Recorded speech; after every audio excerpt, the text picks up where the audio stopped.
Така, сега ще ви покажем как да научите вашето куче на командата стани. За целта ще ни трябват лакомства, меки, малки, миризливи. Лакомствата в случая се явяват мотивация за кучето. Кучетата учат чрез мотивация. Колкото по-силна е мотивация, толкова е по-голямо желанието за работа на кучето. И така, като за начало викаме кучето при нас, ние, ела, даваме няколко лакомства, за да разбере, че ние имаме нещо ценно, което кучето харесва и е готово да се заработи, след което предварително трябва да сме научили кучето на една от командите си дни или дни, защото все пак трябва да стане от някоя позиция. В случая ще почнем от командата седни.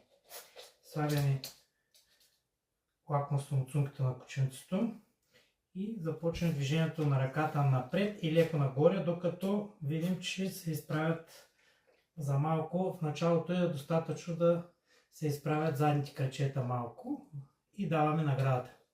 След което вече изискваме цялото изправяне на задните крачета и дигане на допенцето.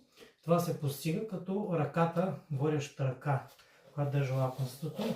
Движението е напред спрямо кученцето и леко нагоре. Тук е много важно да отбележа, че така трябва да движим ръката.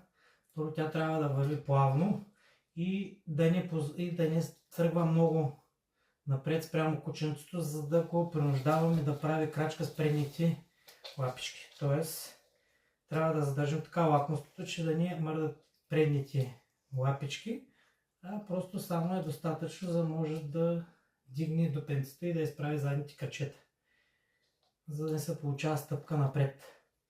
След като заучим механическото действие, след това вече можем да сложим думата, която ние искаме.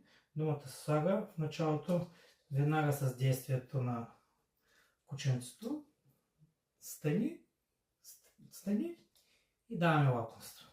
Стани и даваме лакомството. Кучето разбира, след което вече жеста намаля или може с жеста да остане до край, заедно с командата.